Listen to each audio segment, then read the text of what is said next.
Today is Friday, March 19th. This is the 1968 Cadillac DeVILLE convertible tilt and telescopic steering column. This is a restoration done for my friends in Martin in Alabama.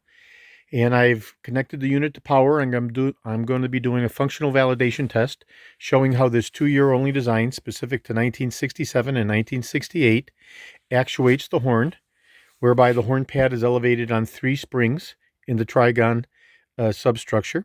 And when I will be looking for the light bulb to come on, indicating continuity to the horn, and when I press the upper lower triangle,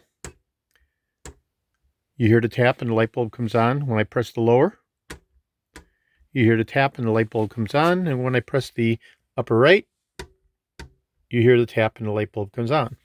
So 1967, 1968 has a 2-year design whereby the horn pad is elevated on 3 springs, has a substantial gap. It's a very elegant design, but very difficult to calibrate.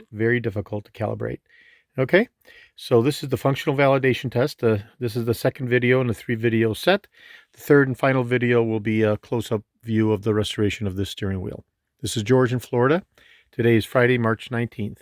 I have over 375,000 original vintage parts for the 1959 to 1978 Cadillacs overall.